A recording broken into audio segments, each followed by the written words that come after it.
All right, call to order. Jason, you second? Oh, yeah. Okay.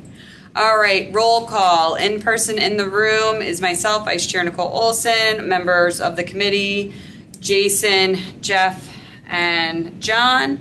Joining us from Tecton are Antonia and Jason, and joining us from Colliers is Mark. Joining us online, as we now all heard, is Sal Marbito with the town of Fairfield, Lauren Efron, our chair, Justin with Tecton, Nick Conti with Gilbane, and Peggy Magaluso from the building committee.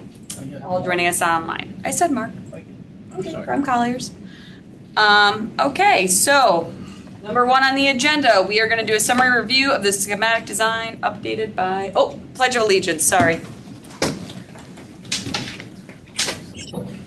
Pledge allegiance to the flag of the United States of America and to the republic for which it stands, one nation, under God, indivisible, with liberty and justice for all. Okay. Now we can go over the summary review of the schematic design update by Tecton. After you. Someone else is sharing. Yeah, go. Hey, so Justin's remote, Antonia and I are here in the room. I'm gonna share the screen. Can you hear me okay, everyone? Okay. I know, Mark, you can. Schematic design set, both narratives and drawings were delivered as on schedule. The estimators have them. They've been coordinating. I can walk you through the drawing set in a very high level. The way that it's structured as far as the set of drawings is there's a cover sheet, there's a drawing list on the far right-hand side. That drawing list will grow as we get further and further into the design phases. So ultimately, you'll end up with probably two volumes of drawings, but they're set up. Civil engineering is first, then there's structural drawings, then there's architectural drawings, there's architectural interior drawings, so those are finished plans identifying floor finishes or finishes within the building so that the estimators can do their takeoffs. And then there's some electrical single line diagrams. Most of the mechanical systems that are proposed and the options that are proposed are described in the narrative. But I can walk you through some of the highlights of the drawings, if you will. So site civil, there's the survey, both sets of the survey. There's a site plan. This is general layout site plan. And then there's a grading and drainage utility plan. I believe there were some questions that were asked at the last meeting. We provided a Q&A list in the packet that Justin had circulated. Was it yesterday? So, yes. Yeah. So some of those questions, at least in a preliminary fashion, have been answered. You know, where the utilities are coming into the building, what path do they travel, some of the grading related to. So there's not a full grading layout with all the topography lines, but there's spot grade, so it shows you the grade and elevations. And then there was a question about, you know, placement of parking and parallel paths and what happens to the topography, so you can kind of see the relationship. So when you see key marks like this, the 209, that's in relation to what's underneath, which is elevation 200. So that would come up, down. So in grade, as far as the elevation for each of those components. The one piece that I've already communicated to the site civil is the elevation of the building is 218, not 118. It's 218. So if you're studying that should be a 2. I thought they had revised it, but so we can certainly. Can I ask one quick thing, Sure, just yeah. so I know? Yeah. Do you, as far as if we've looked at some of these and have some questions, do you want us to wait till the end? Do you want us to spitfire now? Or are we going to submit them all to Mark and give you guys time to review and answer in 2 weeks at our next meeting? What do you prefer? So what typically happens is the CMR OPM owner will basically submit all their questions. We'll compile a comprehensive list, and then we'll respond to them. In 2 weeks at our next. Yeah, and collectively. So if that is okay with this committee, I think that's the path that we normally take. And what we can do is take the questions that were submitted last time, we'll drop them into that master format as well, so everybody has them. But that's typically what happens, and that actually happens at every phase. Okay. So if that acceptable, okay. Just asking. Perfect, then go Sure. go right ahead. So there's plenty to discuss, plenty to refine in these plans because they're schematic, but at least what's important is we've got the start of a pretty good set design layout. Obviously, these things will be refined as we continue to progress. Structural, so they've got as far as some preliminary foundations. We do need to start thinking about the geotechnical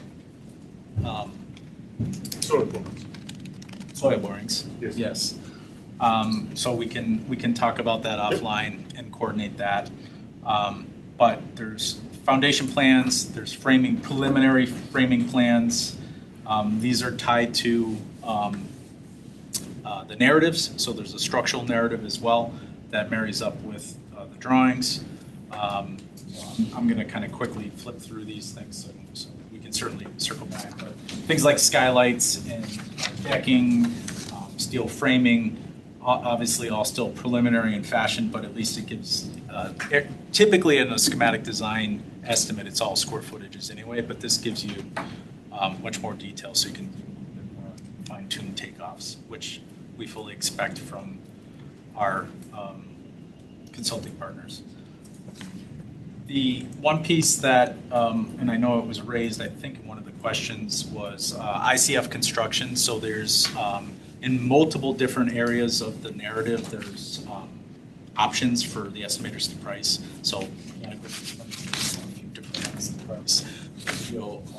thermal borings, there's a system and narrative to price with the amount of borings so that we can get a handle on costs associated with that. So those will all be part of the conversations as we go through the schematic design, cost estimate, reconciliation, but you know what this committee wants to do, what's in and out of scope. So floor plans, there's a bit more detail when you move into the architectural. There's a bit more detail. We did some typical layouts, not suggesting that these are final. Obviously, when we get into design development, we're going to go through each room and talk about the extent of cubbies, the extent of millwork. But what we wanted to do is, instead of just putting, a square foot on the millwork, we wanted to show you the linear footage so that we can start getting a little bit more detail in the estimate. So that's what you see on all the floor plans. Each of the floors. So this will be consistent as we move through. There's overall floor plans, and then there's enlarged floor plans, because as we add the detailed dimensions, room bags, blow-ups, they're going to get quite complicated. So that's why we have the overalls and then the enlarged. I'll stop here. Just we've created an ICF key plan. So this is the option pricing that I mentioned, and that is tied to. So this will indicate diagrammatically the solid walls are the ICF walls, and then that is tied to. Whoops, I didn't mean to do that. Save is tied to a schematic wall section that shows the ICF construction as an alternate. Okay, so that's how we'll get some preliminary pricing. I believe I think somebody gave Endura, I forget the gentleman's name, my contact info. They reached out to us. I coordinated with our project architect, Tim Mayu, in our office, and he put him in contact with Nick Conti so that we can get our arms around pricing, because they're working on 2 or 3 projects in Massachusetts right now that are school projects. So again, I'm going to kind of blow through this fairly quickly. All the exterior elevations with the preferred option placed on the drawings. I'll go back to the wall sections. So we just did a few wall sections showing the different types of wall construction, so that they could understand what we're after as far as where placement of insulation, those kinds of things. Interiors, I mentioned, there's schematic design finish key plan that talks about different types of flooring and finishes. That is tied to the narrative. So basically, I call the narrative like an outline spec, so that if you see AWF, athletic wood floor, and again, these are schematics, so we certainly need to have conversations about the placement standards, what stays, what goes, what alternatives we want to look at. But everything's tied to basically there's a room finish tag that has all of these tied together. So I think we'll have a pretty good handle on quantities, types of finishes, so that we can have an informed conversation. So this is probably a little more than what you would see typically in a schematic design, but I think, like I said earlier, I think at one of the earlier meetings, you're often making more informed decisions in schematic design and design development earlier in the project, just because of the budgeting and implications. So that's why we've been providing this level. So you have finished key plans for each of the levels, each of the areas of the building. I skipped over, sorry, Peggy. We do have a overall roof plan that shows where the pitched roofs are, where the flat roofs are, where skylights are, the types of the roofing. And for now, they're placeholders for pricing. Again, the quantities, once we have the quantities, we can study metal versus shingle versus EPDM versus all kinds of different building materials. So that's the roof type legends up in the top right. That's the start of the conversation, and then this is the plan that kind of lays it out. So you can kind of see where the pitch roofs are, where the flat roofs are, opportunities for photovoltaic, those kinds of, and incidentally, Kohler Ronen's working on a plan to identify what level of photovoltaic they think they can get on the roof versus rooftop equipment. So that's in process. It's not in this set. It's something that, as we continue to proceed, I know there's a group working on the costing related to the existing school with the photovoltaics, but we want to be prepared to have that conversation. All right, Do you know how long that takes approximately? What would Connecticut Green Bank need to see in addition to schematics in order to come up with their own idea on feasibility of extending and blending the current agreement to a new school? They probably just need the roof plan because they'll probably do their own layout, but we'll share both ours and the roof plan. And then they'll need the capacity load, the electrical loads and capacity and what we're expecting, the service size, those kinds of things. So we have most of that in the narrative already. We could probably pull it out if you want. Maybe ask them first and see what they say they need, and then we can certainly coordinate with them. Okay. Roof plan will have the rooftop units on there. Yeah, that's what that's. It was a little preliminary, and we didn't want to put it in the set. Want them to look at kind of the shade shadow clearances around units, and then what's reasonable for a photovoltaic layout. So we'll share all of that, but my guess is that they're going to want the basics to start, and they might do their own analysis. But happy to work. So the electrical one-line, single-line diagrams. These are just so the narrative, and again, I won't go over the detail of the narrative. In fact, I'll just go to the table of contents so that we can go in this fashion. So there's some basic information. Rationale, description, project phasing, then all of the written narratives for all of the different schematics. And then what we started to do, which I think is an important piece, Justin, jump in if I missed anything on drawings or narrative. But the appendices, we want to start collecting the appendices because we think that's an important piece to, certainly for the estimators and builders and Nick, but also for when we put the final specifications together. It's all collected in one spot. So anything along the way that we learn, or like the geotechnical borings, that information will be added to this as we continue to go through the process and learn information. It's a good data thing to collect in one spot. Gives you the history of it It does, yeah, and in one spot. yeah, and it's information sharing for Yeah. the bidders, so that they can't say they didn't have that information.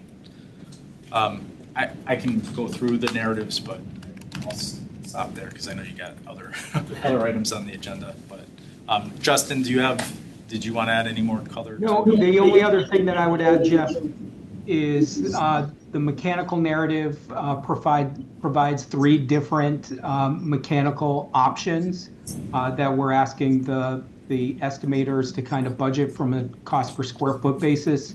One is full geothermal, one is a hybrid geothermal system, and then the final one is more of a conventional air-cooled chiller, I believe, and condensing boilers. So kind of full geothermal, a hybrid system, and then what I would call a conventional system. Quick question off of that. When you talk about a hybrid, you're still doing geothermal and traditional, right? Which is what makes it a hybrid, kind of? There's something in the system that you can't be totally geothermal. Never mind the pricing. It's something that we cannot be total geothermal, which is the reason we may have to go hybrid or conventional again. Yeah, under that scenario, I believe the systems is still a fully electric building. It's just rather than a water source DOAS unit, it is air source. Yeah. Like in the major spaces, I think, and we can confirm this in a second, but like gym, CAF, media, water source in like classroom, smaller spaces, air source in those spaces becomes like, that's the hybrid. And it'll reduce the number of wells that you need because the water source would do that, but so it would still be an all electric building, as Justin said, but some of the major spaces could be air source. If desired. I worked on a geothermal project with Colaronin a few years back, and what they were having trouble with was meeting like the hottest day of the year, the cooling requirements for the hottest day of the year. They would have to add many more geothermal wells to get it from like 78 to 74. Then I believe part of the hybrid is you can supplement, geothermal will get you to 78. And the air conditioning kicks in after that. Conventional will get you down. Much more mechanical space needed because you're running 2 systems. But So it's a way to try to get the best of everything, but save some dollars in the initial costs. So ideally, obviously, I think everyone more or less is all for the 100% geothermal. I'm excited over that. Would there be a huge, in your experience, price difference between the hybrid and the traditional system? Yeah, we studied this at length in Cheshire, and I can pull the numbers, but it's I don't want to speak off the top of my head. I'll pull the numbers and show you the percentages. But it is noticeable. It's noticeable difference, yeah, because you're switching out some of that major equipment for some of those major spaces. I don't know exactly if that's what Frank has written in here, but we can show you those examples.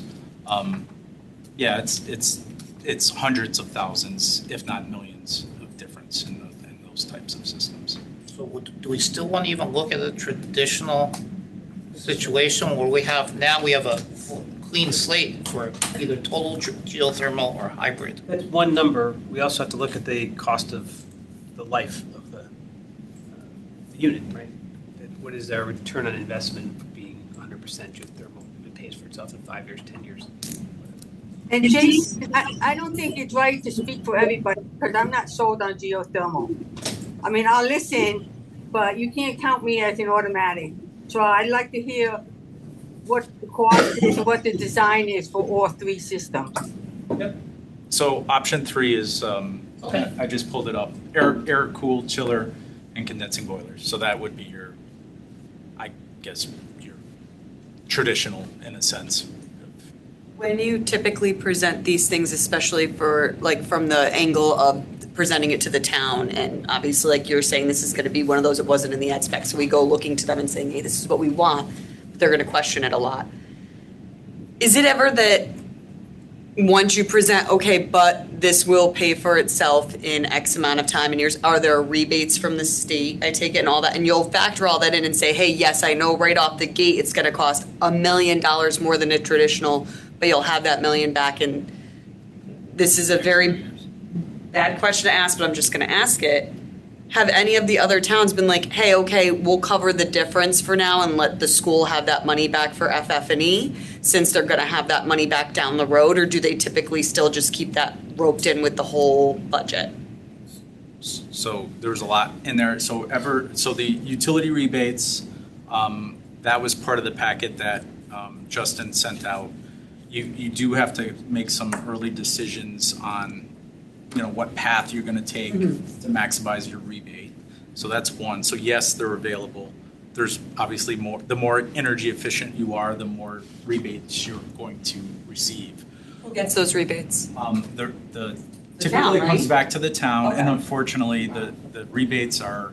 Well, this is why I'm asking. I don't know these things, because to me, if I was coming at this from a construction management standpoint or somebody working with the budget, you want as much as you can for the children. Sure. It's a good argument to say, if we get these rebates back, then we can use that money towards and putting it back into the own school because it was part of the budget. So That's like kind of yeah, robbing the, I don't know, it's me that's. It's complete I'm sense. just saying. But so the rebates typically come up to a year after, so there's like an audit afterwards. So the money would have, for the project, would have been well spent and closed out by the time you Yeah. get your rebate. So that's like a logistical kind of cash flow Okay. issue. The other to answer your other question on the funding, the grant went in with a certain amount, a total project cost that to the state.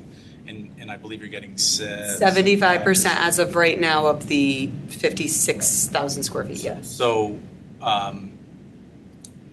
so you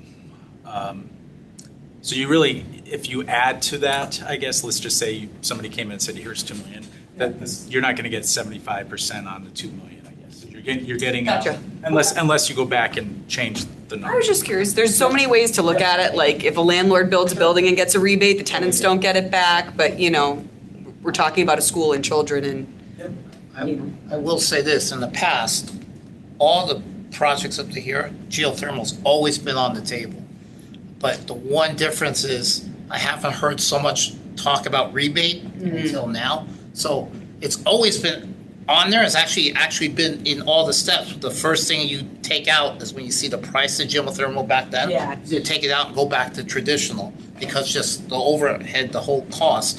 So to hear that he keeps talking about rebates and stuff, that's changed a lot, and it's exciting to see. You're also retrofitting an existing building versus building new. Right. And which I think will even be a lot I'm all different. for the geothermal. Like, I'm just wondering about how most towns typically handle that.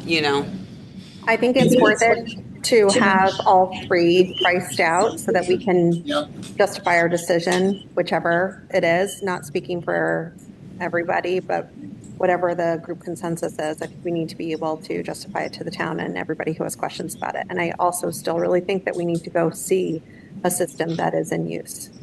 Yep. And I guess Justin, Antonia, will flag Kohler Ronan. I think it's time for them to prep their presentation. So they'll go over each of the different systems, the benefits, the challenges, the maintenance, the life cycle costing, and the possible rebates, so that you can make an informed decision. So we can queue that up at some point. I know we have the working group meetings, but 3 weeks. or the design review, design conference meeting, but this might be a discussion at this table too. So if that's a desire of this committee, we can certainly prep that for Cola Ronin, or have Cola Ronin prep that. So I know I kind of gave you the highlights, but yeah, so if you collect all the comments, questions, ask anything and everything you'd like, we'll make sure we respond. Yep. Before I put together my questions, I just want to clarify something. Are you considering the outdoor classroom the ECC playground, or are we only going down to 2 playgrounds now? So there's the site plan shows. I've been looking on CS 101, and it's showing an ECC playground and then the elementary school playground. So where we landed for this schematic design is ECC, play, another play, and then an open green space play with a paved court play. If we need to change it to 3, we certainly can. But I thought the direction, and maybe I was wrong, from one of the review meetings, was to proceed in this fashion, but. I swear I thought we landed on 3. Yeah. But I'm not sure, but I'll put that in I just wanted to make sure that you weren't like, hey, we're gonna do that over here, that kind of gives them their own, but I didn't think so. Could have been my mistake. It's okay. Well, typically, you break playgrounds down to 2 to 5 and 5 to 12. So the 2 I to thought we 5 agreed it was ECC K through 2 and 3 through 5 was what we were gonna be. Okay. That's just. I remember the conversation, Yeah. I thought we can. It's okay. So the answer is yes, absolutely, we Okay. can do it, we just, I'll throw that in with what I sent him, and we could, I didn't want to open that road if you're like, hey, Nicole. Like, Can we ask Sal at the other schools, is there, where ECC is obviously at Ward, they have their own dedicated playground, but do you know, I feel like when we went through Stratfield, we saw that ECC did have their own dedicated separate playground or play area. Maybe it used to be a pre-K or just a K before. Do you know? The playground up front, which is the one that ECC is using at Stratfield, that's always been there. That was for the younger students. How they allocate the usage of that between the pre-K and the K, I am not aware of that. Maybe Angelus is. Okay, so do you know, and then there's the playground in the back. Is the playground in the back? That's for for the all those are K for through the 5? oh, I think that's for 2 through 5, if I'm not mistaken. And the front one's supposed to be K1. You got, Dwight will be, if I'm not mistaken, is actually going to be the first, like, school that has the addition, right, that the state set. So you actually potentially could kind of be like the little guinea pig as far as the playgrounds for the ECC and all that stuff, because. well, right now what they're calling out is the ECC has its own dedicated playground, and the entire rest of the elementary school shares, as far as a play set, 1. So that's why I was just like, that's a lot of kids on some monkey bars. That's the point where I think you do have to break it down by age at an elementary school, like Mark said earlier. Angelus, you could probably enlighten us more. So Stratfield Elementary School has a pre-K playground dedicated to pre-K. The front playground is a K through 2, and the back playground is a 3 through 5. And we're actually in the process of building a playground replacement waterfall for the entire district, and we are using that as our basis. Any place that has a pre-K has a dedicated pre-K. Everywhere else has 2 separate playgrounds, K through 2 and 3 through 5. So, Sorry, as a mom of toddler boys and with guys are in. 6 different bills to plastic surgeons, that many little boys on one playground, I'm like, okay, that's a lot of stitches. Are we required that all the playgrounds, the mainstream playgrounds, are ADA compliant? we are in the new waterfall. We are updating them to be ADA compliant. That being said, ADA compliant is a large array of what makes it compliant. So one of the things we're doing, just to give you an example, at Ward High School, we're moving the pre-K playground from Burr, which is no longer used, to Ward High School for the student program there. and we are installing a Brock pad synthetic grass, which allows it for wheelchair access to the play equipment. We're looking at how that works to go away from the wood chip area and go to something that's more accessible long term.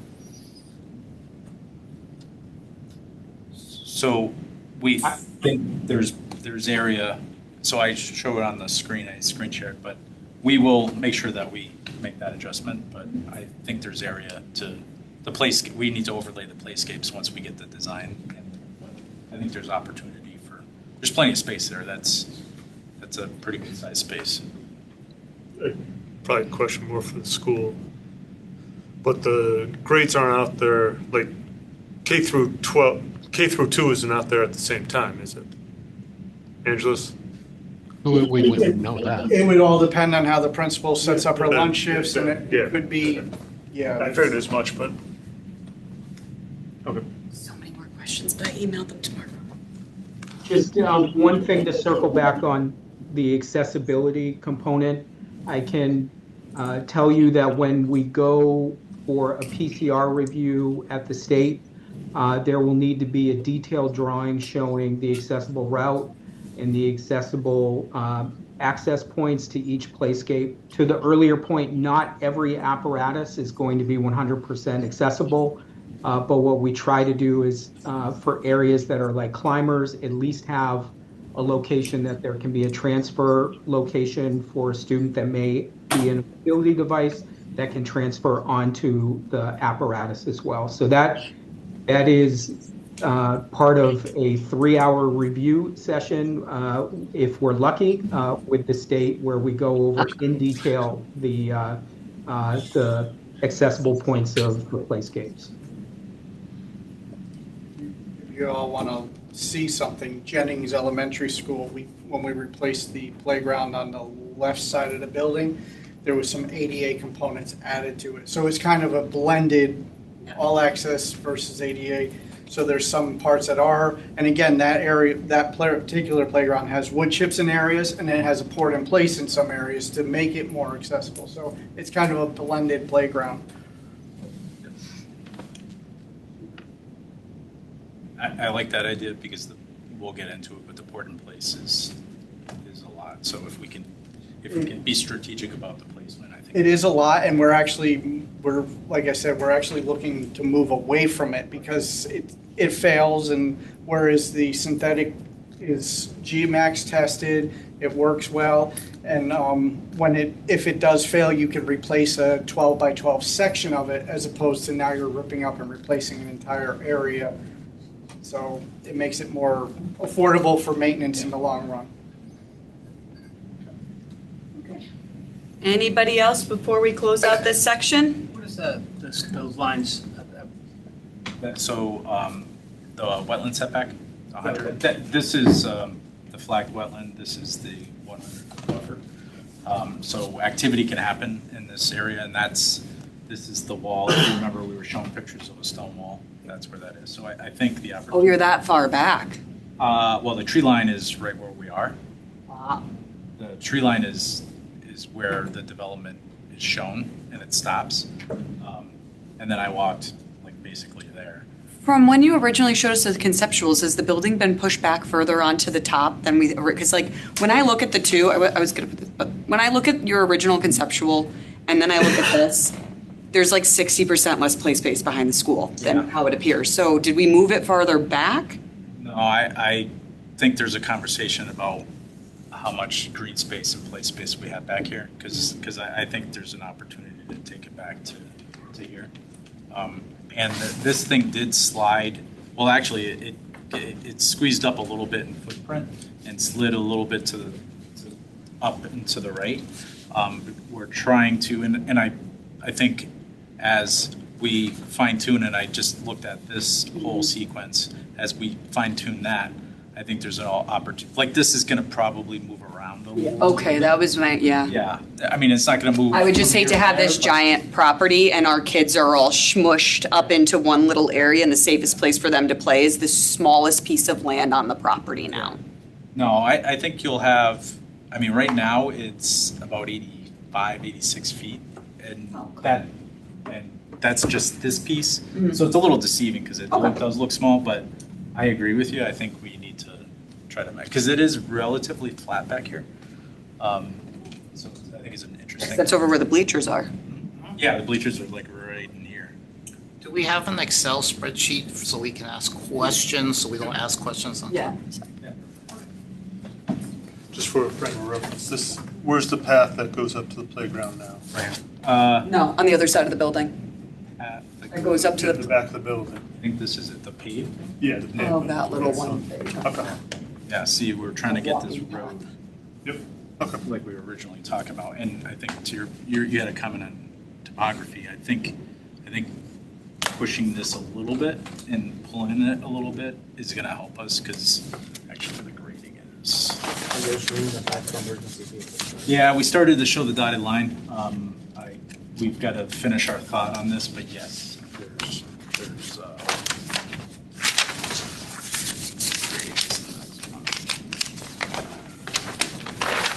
I think there's an opportunity to maybe push this and pull it.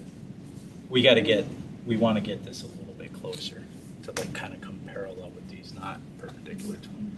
There's not much we can do about that, but that's basically a knoll that'll come off.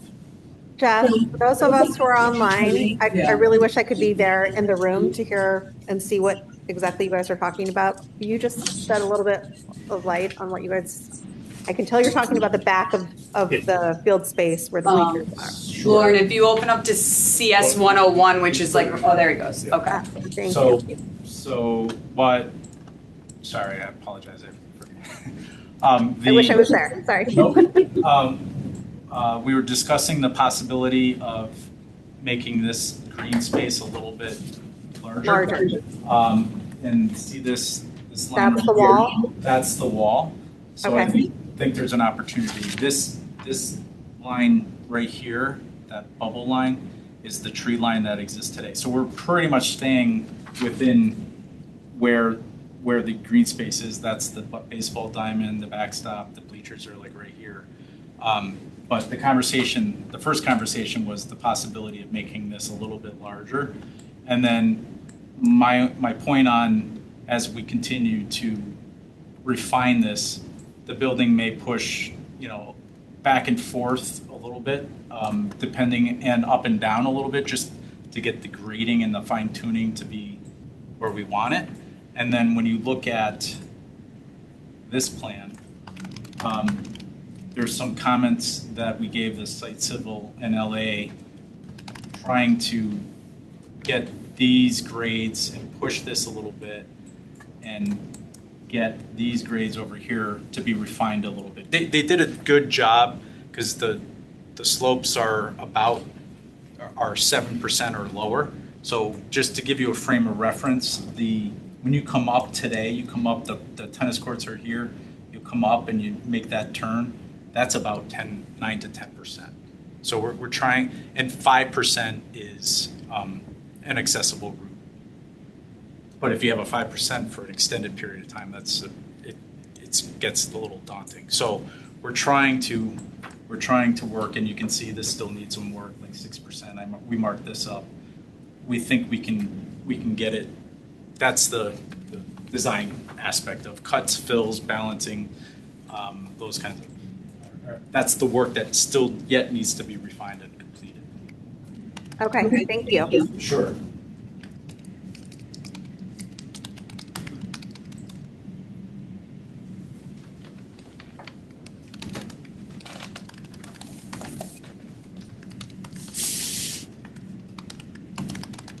So we'll collect, you'll collect the questions, we'll prepare the answers, and the other takeaway is getting Kohler Ronan on queue for MEP systems.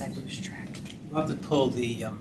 I can't, my 365 doesn't. Talking points from our site visit to the ECC. Yes. Make sure those are all. Honestly, there was like 3 and it was storage.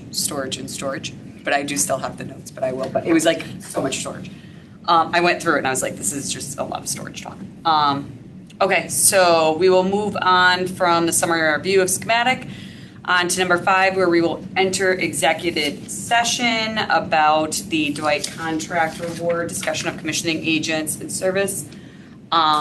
We will invite everyone. Mary, if you want to just stay on hold while we do this part, this should go fairly quickly. We do apologize. And we will wait for, if you have any public comment at the end, if you just want to give us a few minutes. You have to vote to go in. Oh, sorry. And note the time for Jan, please. It is 2:44 p.m. and I I'll make a put a motion. motion to go into executive session. Make a motion. And second. John. Second. Okay, so Jason Lee made a motion, John Purcell seconds. We go into executive session at 2:45 p.m. Who do you want? We will invite in Angeles, Antonia, Jeff, and Mark, and we will also be getting Jeff and Justin from Tecton, and Sal from Fairfield, Nick Conti from Gilbane, Justin, Lauren. Well, Lauren's automatically in. I don't have to invite in the committee members. I have to invite in everybody else. Yep. So thank you guys so much, and give us 1 second to get started.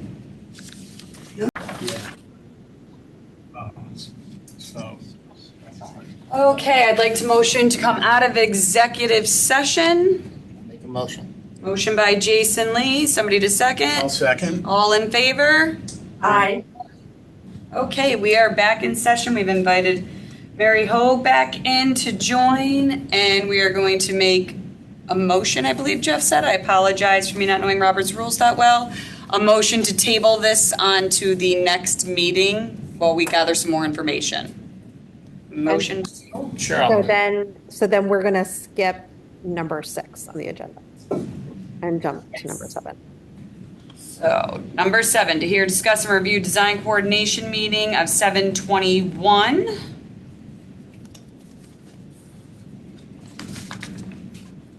Sharon, can I share?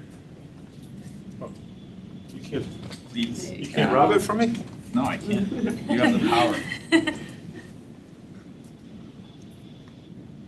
All right, so we recently, in your packets, there should be 2 sets of meeting minutes. The minutes from the technology session a couple weeks ago are included, and we also since then have held design coordination meeting number 5, focused on healthy materials and evidence-based design. So that presentation and minutes should be in the packet. The upcoming meetings, as you see, so we're about halfway through at this point with design coordination. Upcoming starts to be a little bit more technical in nature, focused on safety and security, and then building systems. So in addition to Cola Ronan presenting their feedback to this group, they will be leading session number 7, focused on building systems for the design coordination group. This data you've all seen before, so we can probably fly through the front end if that's okay. We recap technology. I think this group heard an update at the last committee meeting, but lots of great discussion around technology, the balancing of more inquiry-based hands-on learning supplemented with technology based on appropriate age level groups. We thought that, we talked about how technology is infused beyond the classroom into breakout spaces, even to spaces such as the gymnasium. So some of those discussions are ongoing as the design develops further. We saw some design updates to the site and building floor plans relative to, as we discussed, the finessing of the building massing itself, and the updated floor plans with some of the CLC classrooms you see more infused into the learning communities themselves. We showed the breakdown between the public space and the private space. So in the event of after hours community use, the community has access to media center, gym, CAF, a lot of those public upfront spaces, and we're able to safely compartmentalize the building to secure the academic areas for those events. We circled back to the design inspiration heard at the think tank and what we've been discussing to date with this group. the elevations that were discussed at our last committee meeting and some of the associated renderings that start to bring in the influences from the local context, the natural materials, the emphasis on the history of Greenfield Hill, the embracing of this farm culture with a treehouse component, acknowledging our site with the beautiful landscape and topography at the top of the hill, the adjacency to Binger Woods. We're bringing that into the experience in section, gathering natural daylight into the building as much as possible, and creating this really human-scaled sense of entry, and especially at the ECC, ways that we can creatively bring that scale down. But ultimately, it came back to our precedent imagery and the mission of our think tank, which is to create these cozy, welcoming spaces, and we break that down further into grade level components. So the story, the aesthetic story of the building, under the theme of forest and farmstead, is starting to develop, and will continue to do so as we move into future iterations.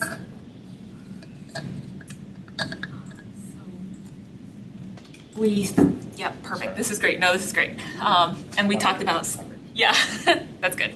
I think they've all seen this before. So the focus topic of the session was healthy materials and evidence-based design. For folks that attended that session, they got to meet Anna from our office, who's an interior designer, and she led the group in a discussion around natural materials, bio-based and recycled materials, as well as non-toxic materials, under the premise that we're going to have to make design decisions related to flooring and furniture and paint and ceiling.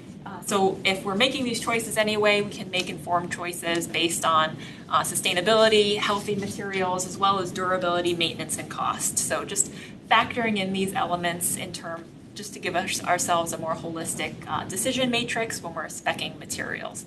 Some of the things that we look to for guidance: declare and red list free are great ways where you can essentially study the ingredient list like you would on your cereal box. You can understand exactly what's in those materials and make decisions related to how much healthy and recycled content is within them.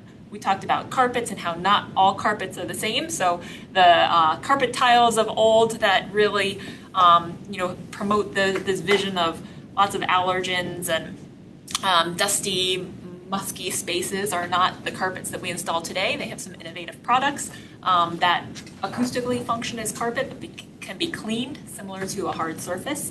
So we just flagged that as a product that we would want to explore for certain areas of the building. Maybe not the direction that we're going for some of our public spaces, but we just did want to flag that rubber flooring can be a great alternative, hypoallergenic, some recycled content in these products, so and ways to create some really intricate designs based on the theme. We flagged acoustic products as opportunities for recycled content and especially regionally sourced materials in these elements. So some cool facts about acoustic panels that we know are an important element in some of our larger public gathering spaces. We're going to have them in the project regardless, so there's some cool design opportunities related to those that can support healthy materials and our LEED Silver status with the Connecticut High Performance Building Standards.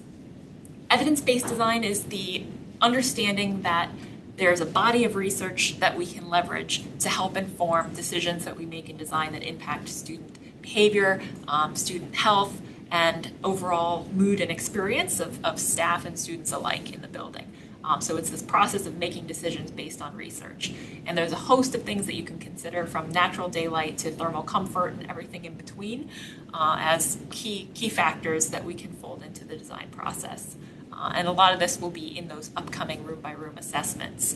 There's data related to if you simply changed furniture, changed lighting, color and tone, if you brought in more natural daylight. There are some simple fixes that in a before and an after scenario can drastically improve students' ability to focus, but also just their desire to participate in learning in the classroom. And this is more on that. So some other things that come into play: air quality, even the ability to hear the acoustics of those mechanical systems, color, temperature, of course. So there's a holistic view about how the environment of the classroom itself, the things that you can see and the things that you can't see, impact learning. And we know that ultimately it comes down to this premise that if you focus on holistic health, you can impact thinking and performance. No, you're good. You're totally fine. No problem. So it's about this intentional design, this holistic lens that can lean back and support our mission from our think tank to really foster this creative, inviting learning experience that's comfortable for all. And this is that process. So much like our iterative design process, where we're going to start with a guiding principle, we're going to start with a vision and a framework. We evolve and iterate over time, document and monitor. And then at the end of the process, there's a post-occupancy evaluation that could be possible. There's educational commissioning, so there are ways to gather feedback even after the process is complete. And that's all folded into this evidence-based process. And that's, I think, just underscoring holistic approach. For those interested, we shared this slide for research for reference. So feel free to, we can also circulate these materials more broadly if folks are interested in downloading these PDFs in particular. But great research if you'd like to delve deeper. And there are a couple of literature resources like Welcome to Your World, a very great book that we would also recommend. Antonia, I actually downloaded Welcome to Your World on my Audible, so I'm going through it that way because I couldn't get a hold of an actual copy. Ooh, it's on Audible? Yeah. Oh, now I'll do it. Thank you, Lauren. That's I'm very terrible cool. at reading. Spreading the word. And that is an overview of healthy materials and evidence-based design. Any questions that we can answer from the group? My apologies. I think you'll see this as an ongoing conversation. We're going to do some room-by-room assessments in the design coordination meetings coming up in the fall, where we'll go and talk about flooring and specifically ceiling, specifically space by space. So this conversation will come back to us in more detail later on in the process. All right, any questions anybody has for them on that topic? Okay, I think that we should dive into number 8. Jeff has given us, has given Tecton a list of questions and they have answered. So I say we just get started. I think they were great questions. So first one being, gym will be used after school, evenings, weekends for sports practices and games. Would like to talk through where people would park and how they would access the school. Do we and can we isolate? I believe that you showed part of that in one of your slides. If you want to elaborate on it at all. Can I screen share again? Yeah. I need control. Come on. Yeah, I know. It's not all about you, Mark. I know. You're not the belle of the ball today. Look at the table. So what we did here, and it's in your packet, and what we'll do is we'll include this with the rest of the Q&A, so it's all in one spot. But I think this was a good question relative to how to separate out the community-oriented spaces. Antonia went over this a little bit in the, but let me see if I can. Yeah, interior, from an interior perspective, and there was a couple blocks right there. The idea of having bulkheads. From an exterior perspective, yeah. But can we just walk through, like, so where would we see people parking and entering the school? So Which door are we thinking of to get to the gym? What is I that? believe it was the main entrance. It appeared to be on that. On the main entrance. So, well, the first option could be the main entrance, which is, if you can see my screen, which is right in the middle there. So that's shared in between both parking lots.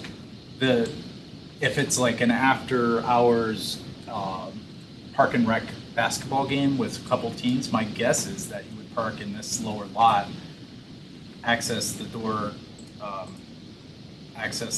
right through here, and your gym is right there. So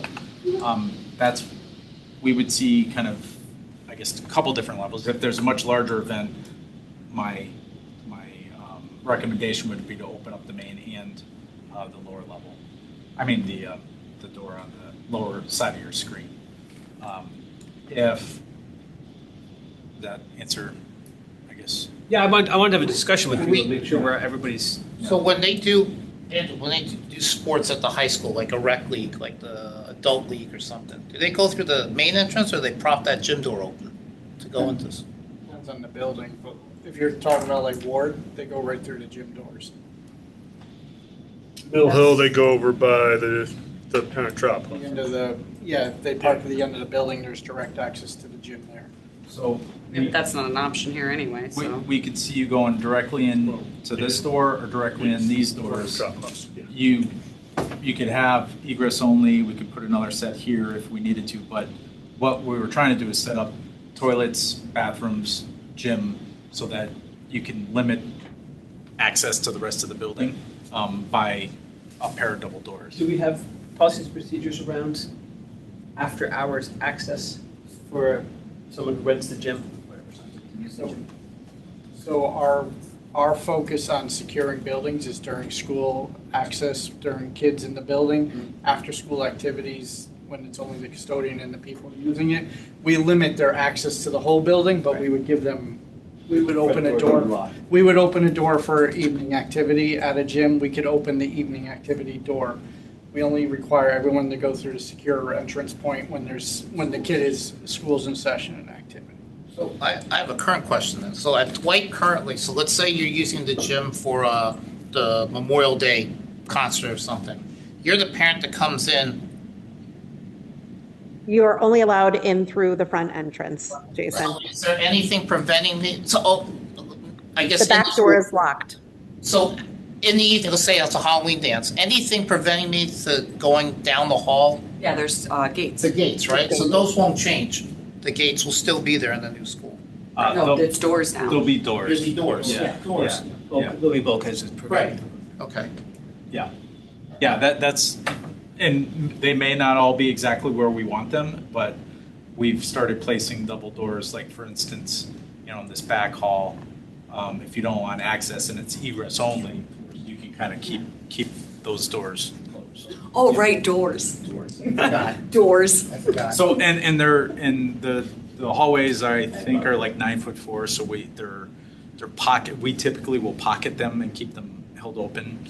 And then if you need them, then you shut them. But otherwise, they would be, so they don't get abused. They don't get, you don't have to maintain them. They're just there. They're and like then when fire you need them, doors, they're then held you shut open. them. So if we're coming to play like a rec league basketball thing at Dwight, we just go into Dwight, into the gym, and then there's no way I can enter, right? That's the way. This slide that she showed gives a great, and it's literally showing you what, everywhere you see a lock is a double door that will prevent people from entering. I forgot. You're really cracking me up right now. But they showed it, and it's showing all your lock points, and it's showing that they're going to have access to it much more than the gym, but the gym is centrally located, so you can't really prevent that either. But here's the thing, they may have an art program, a music program, they might want to get into the media center because they're doing a presentation, so they've given you your community space versus your educational space. During the day, it's all educational space, but this is your evening structure, and they're showing you. I love this slide. It's a very How are you blocking the stairs? excellent question. Go back to that last Okay. slide, and you'll see the stairs are open. These right here? Yep. Yeah, you don't. If you want to isolate people just to the gym, we could put another series of doors here. We could put a series of doors here if we needed You could potentially put a door outside the art room, right, where the bathrooms are, so it gives them access to the bathroom and closes off there, and then you would just maintain the access to the right side of the building, but she makes a good point. What we normally see is access to media, gym, maybe a few of the spaces like this, and toilet rooms. So you'll see there's doors here. We started putting, doors in strategic locations. Are they perfectly placed? Do we want to put one here instead? Those are conversations that we certainly can have.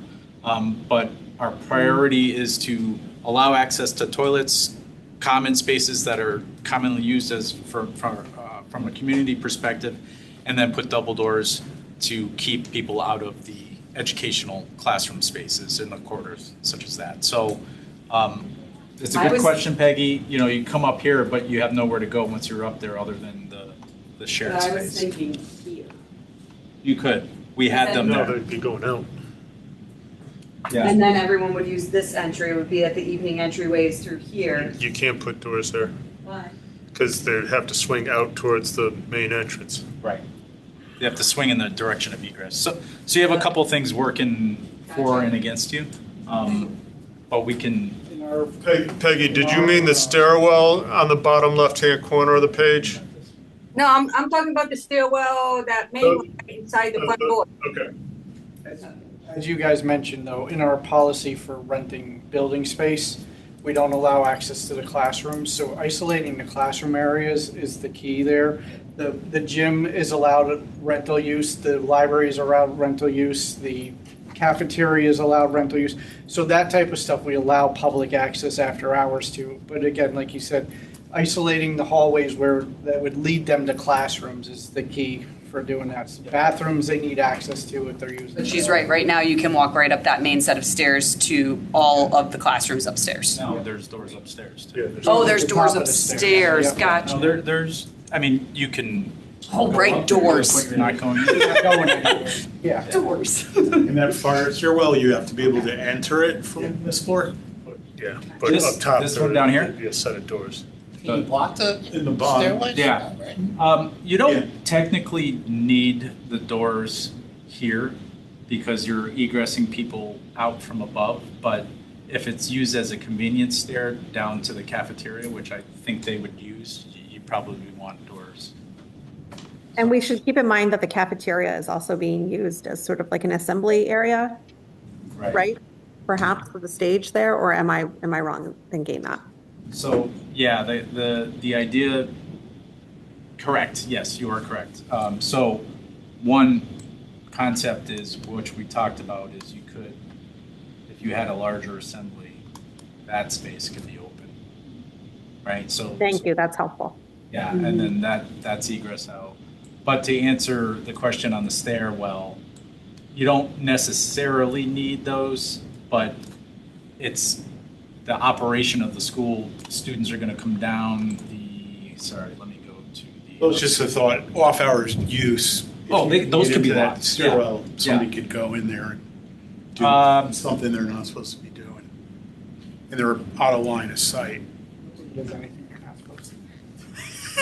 Those could be alarmed. We have dealt with it before. We can look at the swing, we can look at the alarms, because you don't technically need to have them swing into the stairwell, because you're coming down the stair and directly outside anyway. So there's a couple different options we can look at there. Yep.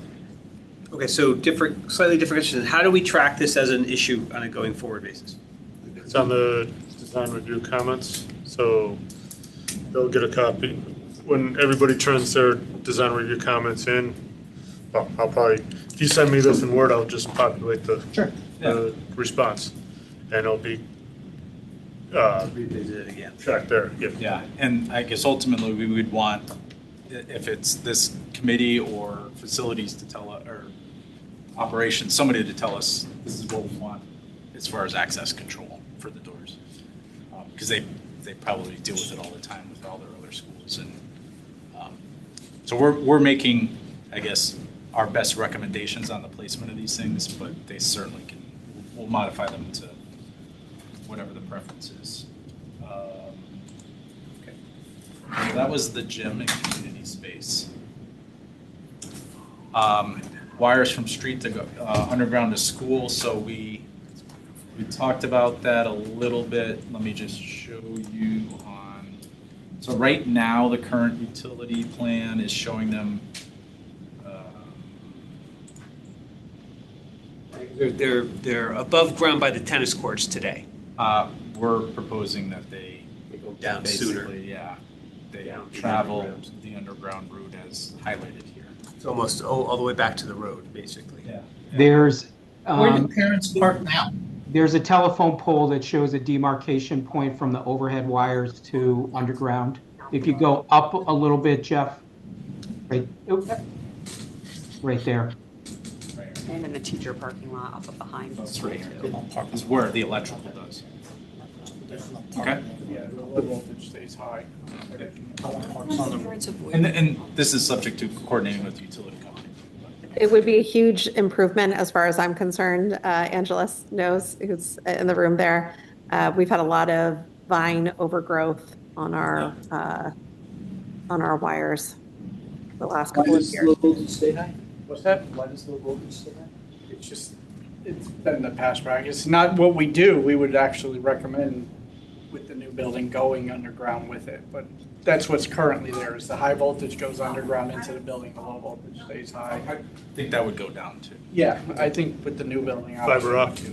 Yeah, Fiber would go underneath. Most of it, where we can, we put it under.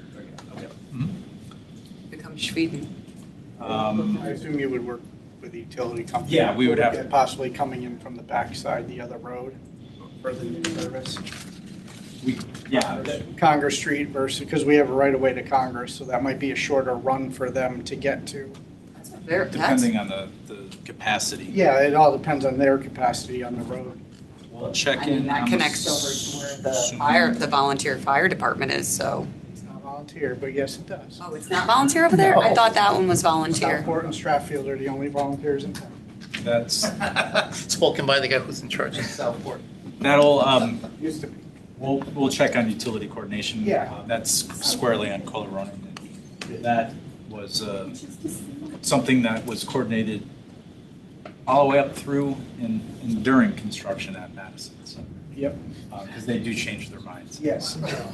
Right. If you can get them to the table. So safe schools, so the answer on the checklist is yes. It's based on the SEPTED principles. The school safety infrastructure guidelines is something that we also will use as a guideline, things like the 70-foot distance, the visibility. So we use those as guidelines. There'll be a discussion relative to safety, security, access control, cameras, coverage. I think coming up in the next, actually it's the next one. And then there probably will be, or there will be a more detailed conversation as we go through the design development to talk about like making sure we get the specifications correct and all of that stuff. So not necessarily, a formal list that's submitted, but it's a balance between how much you share and you don't share and what you're doing on those things. So, but we're talking about it at the next meeting with the design review. So yes, it's definitely top of mind. Is that, I think, Yep. more or less addresses that one. Overlapping indoor-outdoor space for pickup. So we did, I believe, talk about this at some level during the design review meetings about the staging areas. So I don't think it's The timings don't overlap. the timings don't overlap, but I also will say I don't think it's perfect yet. We're getting closer. So the drop-off location. So there's three main. So ECC is here with the covering. I'm kind of highlighting the covering. Main entry is here. The entry to basically CAF gym is here. So you'll see what we try to do is set up so that somebody can stand, see in three directions from a visibility, and then they have the ability to access all three. Operationally, you might start one year, somebody may run the building completely different the next year. So what we try to do is make sure that turning radius is the basic layout and infrastructure can change based on who's running the building. But to answer your question, the CAF, gym, and social stair all are kind of lined up here. So if this was the bus, and that was the heaviest use as far as the student population, then there's staging areas for dismissal. And then the same thing for the ECC. There's a small breakout area here, an extended hallway. So if if they're not being dismissed directly from their classrooms and there's a staging area, there's opportunities to do that. So we're trying to build in flexibility. We don't know exactly how it'll operate from year to year, but I think that addresses this. This is a recent design where there's a bypass for the smaller van drop-off and then parent park. Still analyzing this, still needs to be reviewed. So if COVID happens again, and you go to 90% parent pickup and 10% bus, you can flip the loops? You could. I just wanted to hit you with a shoe just for saying that. You could. I'm sorry. Sorry, go ahead. Field trips. Is there enough? If a grade has a field trip, usually what I notice at these schools, the buses like parked there in the morning waiting. There's enough room for the drop off with the 2 buses to go through. Yeah. Yes. You mean if there's a bus parked here, can a bus get by? Yeah. Yeah. Absolutely. Yes. Yes. There's a bypass. I have a question maybe Angela's can answer or Lauren's. Do they unload one bus at a time in elementary school, or are the kids, do the bus, like let's say we have 2 or 3 buses lined up dropping off. Do they all open up and pour out, or do they all wait till they get to their designated drop-off spot and the kids are funneled? Not all at the same time, but they don't do one at a time either. Usually they have enough room for 2 or 3 buses on the specific to the sidewalk, direct to the sidewalk, and they unload, and if they're behind them, then they wait to move up to those spots. And it sounds to me as if it's up to the principal and the running of the school as to whether or not they'll allow them to enter into 2 access points instead of 1, right?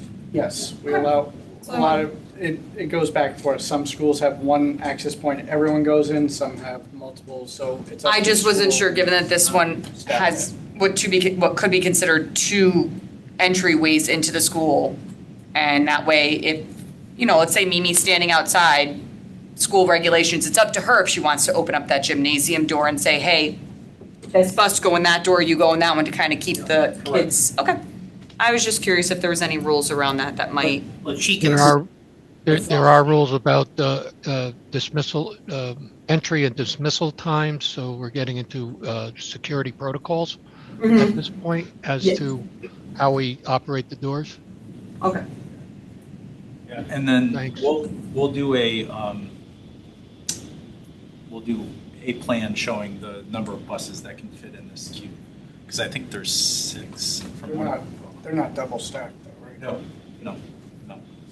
Top of the parking lot, that's the area. Do we need a barrier or no? Like gates or stuff? We don't, or we do? Top of the. Like the sidewalk? Like up here? I'm pointing to the top of the main entrance, this little stripe area. Right here. Oh, yeah. I guess TBD. We've done click to enter kind of arm bars to kind of control traffic and. Yeah, I think during our security. Yeah. Okay. So then, I think that's something that's not shown, but will be eventually. Where they go, I guess that's up for debate, because at what point, my recommendation would be probably further down so that if somebody enters, they can kind of make a leave, but not get up to the school. I think that these are all good questions. To Sal's point, we're getting into some things that should not be made public. So for those, these are very good questions. I think right now I actually don't have any other committee members who have signed up for next week's design coordination meeting, where we will be discussing safety and security. So I'd highly recommend if anybody. Jason was signed up for that one. That's the first. Oh, you have, oh, okay. Yeah, that was the one that he told me the very first day, and I put it down, but then we kind of lost track of things. But Jason did want to be part of that, and if there's a seat available and I'm available, I'll enter in as well. Great. Okay. So yeah, I'll try to move this along a little bit. So EUI targets. So we've listed those. Those are in the narratives. So that is part of the options pricing. The multiple discussion having. So yeah, this gets to parking placement, topography, cuts, fills, and I will just say that it's a work in progress and will continue to be a work in progress. There'll be a healthy debate and discussion about what the cuts and fills are in earthwork during the estimate reconciliation. probably higher level that schematic, more detailed in design development, and that is going to continually be refined based on, you know, the CMR is going to have one number, you know, our estimator is going to have another. We're trying to get together because basically what we want is a balanced site, no matter what, so that we identify areas if we have excess because our calculations were off, we can just put it somewhere. We don't want to be trucking anything off site. So that You don't want to be truck and fill, it costs. You don't want to be an import and fill because it costs. So we'll do our best. This site is quite complicated. Geotech's going to help us understand kind of what we're in for up here, which we already kind of know because the original borings show some subsurface conditions. But nonetheless, that item is probably going to be on schematic design development. We'll continue to work I have a lot of dirt at Ward if you need it. What's that? We have a lot of dirt at Ward if you need it. Yeah, excess. Clean fill needed. Well, also the site, I mean, there's going to be site work. There's nothing to be done about that. Somewhere you're going to need to be digging and leveling and everything. Oh, yeah. else on Yeah, that it's site. just- There's no way around it. The goal is to Minimize it. just move it around on the site. Not move It was one of the conversation pieces earlier Sure. on around pulling the school forward because you're putting the school into the hill and then pushing all the parking lot to a More flat flatter area to negate the cost. Mhm. Right. But having it this way, while the school's flat, Parking. parking is not. So we're doing a lot more cut and fill Yep. to handle that. And having a lesson learned from Norwalk, it's cheaper to put the building on a flat site than it is to just we went through that analysis of step in the building with the retaining walls, the stairs, and we, not suggesting that's the exact answer here, but duly noted, we'll understood. Yeah. I'm happy you learned that lesson before you came to us. So drive paths, as I mentioned earlier, I think they show some at 6, some at 7. That it will be an ultimate focus for us to continue to refine those. And it's a basic one. It's just the length and height, and we've got to figure out how to smooth those out. So we'll work on that. As I mentioned, there's already a 9 or 10% grade that exists. Not to say that that's right, but so we'll work on that. ICF. Just jumping back to, I'm sorry, really quick. We also have to do a temporary access to the main bus loop because the current plans, there's a building in the way, is there not? Or do you guys have it around it? Okay, this one We have it shows it around going it. around it. Yeah. Okay. Mhm. This earlier one had it going right Through the building, right? Yeah. Okay. That was my error.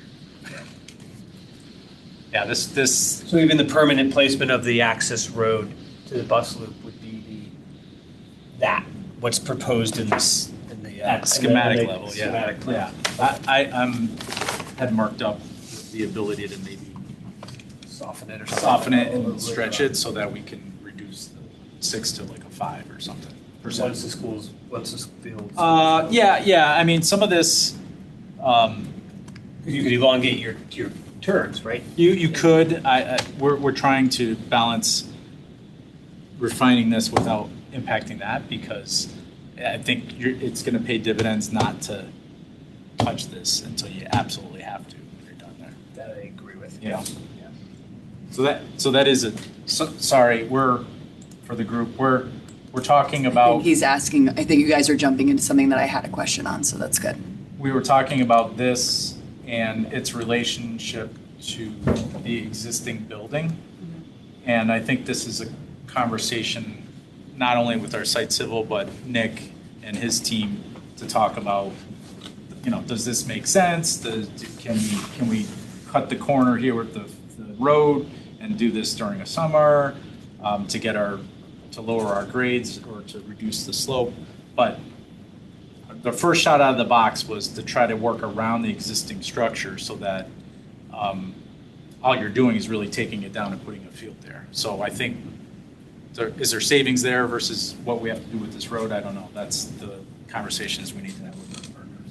So And the setback, is that something you would need a variance on from the town? Not for drive aisles. And you don't, the neighbors will have no say in that either? I'm sure we have to go through the planning process, so I'm sure they'll have a say. They'll be I- given the opportunity. Just for point of clarification though, that's the line of the existing pavement that exists today. Oh, okay, so that makes it a lot less arguable We're from not- a neighbor's standpoint. Yeah, we're not like tearing down a bunch of trees and bringing it right to their house. Okay, cool. It's pretty It's much. where the black top is right now, Nicole. Okay. Exactly, yeah. Thank Sorry, you. this- I thought we were like pushing more beyond than now I get it, you're right, that's where we had the, Okay. Where Field Day was. yeah, we're field, The thank web- you. the That web- was my first and only experience going back there. I'm not a frequent flyer of the school.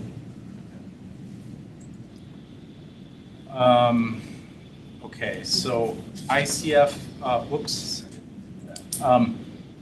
We talked about, it's in the narrative, there's a section in the plan, geothermal, we did the calculation. Here's the number of wells, so you can see the difference. Base, full geo is 85 wells, alternate is 57. So as a best practice, figure between 25 and 30 per well, 25 and 30K per well is what we're seeing. I'm sure Gilman has much more cost-effective well pricing, but that's what we're seeing with. It's about one well per 1,000 feet, Yeah. 1,000 square feet, roughly. 1200, 11. It depends on how efficient the building is, but yeah, it's a decent.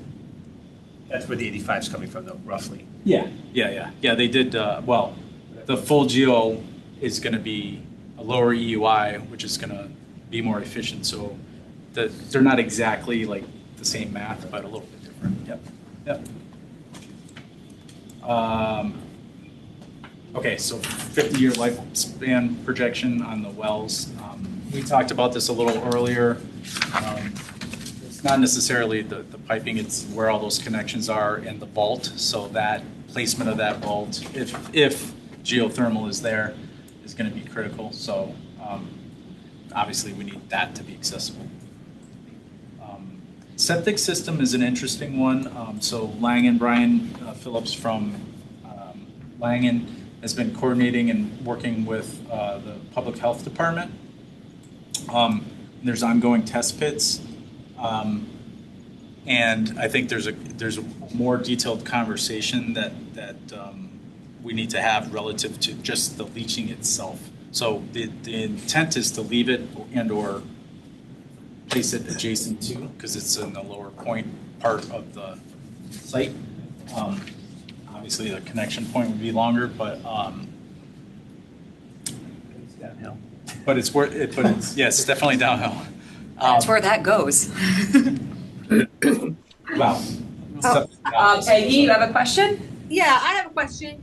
On the sewer design flow in your schematic or your design, you call for, I think it was 4 gallons per day per student.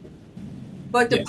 the Connecticut Public Health Code has 8 gallons per day per student and an additional 3 if you have a kitchen. So to me, if you design for 4 and Connecticut Public Health Code calls for 8, there's a big discrepancy there. I don't want to answer that without consulting the engineer. Okay. I'm confident that the engineer had conversations about that calculation, but we will follow up with them to. I know they've had several conversations with the health department, so my presumption is that was discussed, but we will ask and get you a solid answer.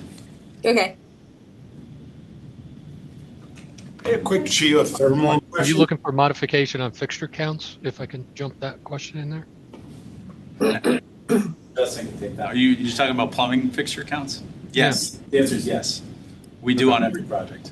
Not for the health code, but for. No, just because it would be ridiculous. Yes. Yeah, Okay. that's a common, Sal, that's a common code modification that once we Just land, checking. once we land on the calculated component versus the actual We provide somewhere in between the requirements for the actual load and the calculated egress load. So we would expect that to be going through somewhere around the end of design development. Okay. Any other modifications anticipated? Not at this time. No. Sorry, you had I a, believe John had a question on geothermal. Yeah, so Sal, for solar, Connecticut Green Bank seems to be the preferred way the town does solar installation. So the town doesn't buy panels, they don't do the installation. Connecticut Green Bank takes care of that, arranges the financing and does lease back. Do they do the same thing for geothermal? Is this an opportunity to broaden the discussion with them and see if there's a way to do this outside of the project costs and still get a good payback? My understanding is that they're set up for PV projects. Is the point? When you say in preference, they facilitate the creation of PV through private entities. They're the bank for all of these ESCOs. So at the end of the day, they might end up owning the system. Sometimes they won't. Out of the 13 systems that we have in the district, they own a handful of them, not every one of them. Private entities hold the other ones. I mean, we can ask that question once we get to the Green Bank and see if there's any type of financing for geothermal. But we might be we might be jumping ahead. I don't take it that it's a foregone conclusion that you'll have geothermal here. I mean, there are 3 options there, and they each need to be evaluated. So there'd have to be a cost-benefit analysis, but if at any time. I mean, there's first cost and continuing costs, and then there's operational abilities. There's a whole bunch of things I want to talk about when we get to the design meeting. So,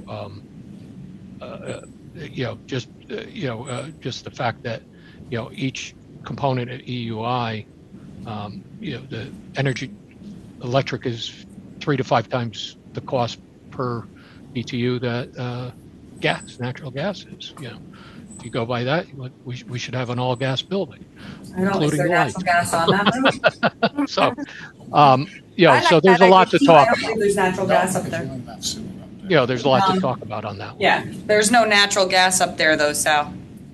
I thought there was. I don't have it on Cedar Road. They stopped it at Bronson. Well, I don't know what I'm running my boilers on then. I don't know.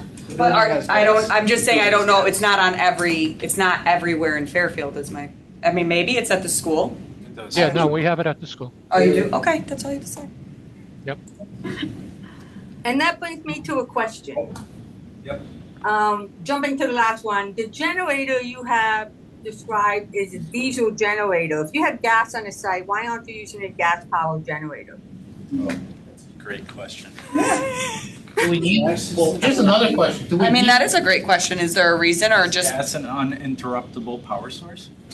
I don't know. That's a town-by-town designation. Yeah, that's the reason. Okay. I guess that depends on the powers that be in the community. I guess it's fire marshal, maybe the building. We use diesel just for that reason. If you're having a natural disaster, chances are you're losing power, you're also losing gas service, so. There you go, Peggy. Now you have a dead generator. Well, like I said, that's a town-by-town decision, so I don't know what. Were you able to hear Angelus? I know he's in the back. What did he say? He said that because in the event of a major natural disaster, you may lose access to your natural gas source. So they like to use diesel so that you have it on site and that it's there. Diesel, the way they have it described in their spec, is only a 24-hour generator. I don't think in that area a 24-hour generator is going to work. We have so we have contracts, 24-hour response from diesel companies, so we can get a fill truck every 24 hours on site when needed. And that, So that sounds slightly apocalyptic. and I believe that's at peak load too. And that's at peak load, yeah. Okay. I have a question. So, I'm now terrified to send my do children. we need a generator at the school? If you have a fire pump, you need it. If you have an elevator, you probably may need it. Well, if you don't have power and you're in a natural disaster, chances are there's no school.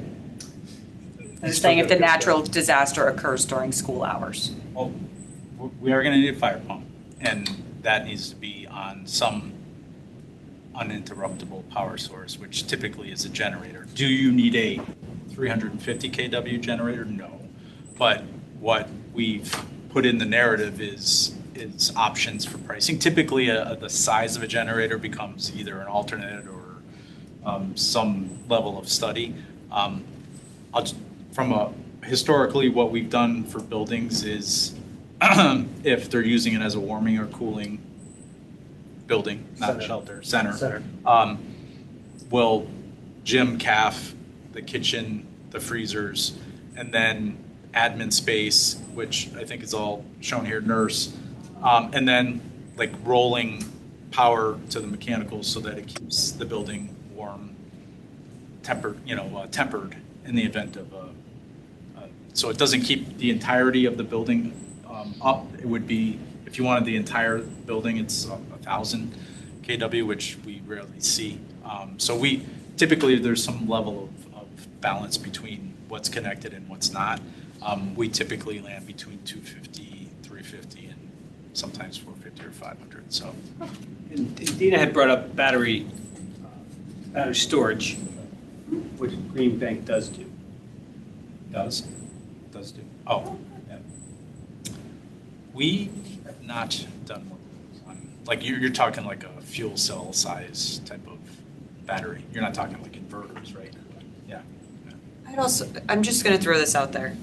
Again, everything we're now describing, talking about needing a building running at full capacity for more than 24 hours, battery fuel cell backups in case that we're talking like an apocalyptic event. Most parents, like, we're not going to be using Dwight as some disaster center. Most people in that area have their own generators. I'd be more concerned with that in a more highly densely populated area where you might have people that need to shelter in place at a school. I don't see this being that huge. I think that the generator is obviously necessary. I think that we now know why it has to be diesel versus the gas due to what the town feels, which now becomes, like Peggy mentioned, it's town by town. Our town is saying diesel. And I think we could, like I said, my kids, if something's going on, come hell or high water, I'm getting up there and getting them in under 24 hours. I don't care if it's by foot with a bicycle and a cart behind it. Like, I'm getting to my kids in under 24 hours. So I think that this is more than substantial. It also, it also in the future can end up being the DR site for the town in major floodings down on the lowlands, down by City Hall. They'll need to go someplace to cut the payroll checks and run government and things like that. Let them add a generator. So there's a lot of different reasons to have We shouldn't be a paying generator other than Right. gee whiz, my But kids yeah, have but to if, school. if can always that, buy another if that generator. does become the case, that would be on the city's dime, not on our particular school budget at this particular moment. You guys would have to designate it that, and then if you feel that it requires a larger generator to operate at such a capacity, I would like to think that that's not coming out of our Dwight school budget to provide. No, but Nicole, you gotta keep in mind that generator, no matter how long it runs, has to keep the building from freezing. Yes. Right. Yes, You and want that to protect generator the bill at the minimum. You want to protect the building. You want to make sure your emergency systems, which would be the fire alarm, emergency lighting, exit signs, things like that, run. Pump for the sprinkler system runs. Refrigeration in the kitchen runs. Mm-hmm. Those are the minimum things that you would want to put on the kitchen. Geothermal. But there are Yes. other reasons for having capacity on that. So, and I just threw out the DR site as one of them. Whether it's on Here again, I understand your point, putting it on the school construction balance sheet. If it fits in, great. If it doesn't, you're not going to make or break the project on something that's not within the parameters, the four corners of Plus, your task. good luck getting to that site during a natural disaster. The trees up that way fall I'm going to be crass, I'll stop. The trees up there fall very easily. You just gave a good point as to why we're at the school, to maintain the school. Yes, the trees coming down is a major problem up there. That was what I was thinking. How does the view look like up there? All right, so I think, was that the last one? All right. Anybody else have anything to say on that? Okay, quickly, we'll do number 9, project update timeline review. Are we still particularly on the same timeline? Yes. Okay. Any questions on that? We have, well, I'll be real quick. Go ahead. We have the design estimates due. I have the 12th. I've seen the 14th. 14th is fine. The 19th is the estimate and reconciliation for schematic design. We have a value management meeting that following week, and we're looking for notice to proceed to go to design development pending reconciliation goes on the 8th of September. So we're on track for that. Anybody else? Questions, concerns? Quickly, Mark, did you say you had the 19th for the reconciliation meeting? I had it on the 17th, I thought. No, it's the 19th. Okay, thank you. Anybody else? All right, I do want to take these last few minutes to hopefully get us out, but I want to, as Lauren has taught me and how I have come to love. Mary, is there anything you would like to say from public comment? Any questions you have? No, I just really appreciate all the work you're doing.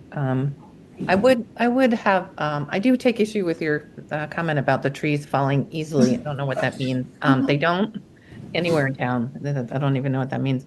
But our tree warden does a great job of maintaining our trees, so I think we're safe. Feels that way sometimes. Okay. Anything else?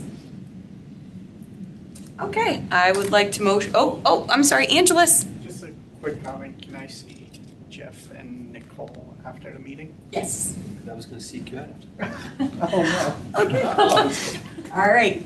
And so I'd like to motion to adjourn the meeting. Make a motion. I guess I'll make a motion. Make a motion. Anybody second? Second. All in favor? Aye. All right, great. Thank you, everyone. And everyone have a great day. Thank you, Nicole. Thanks, Thank you you. too.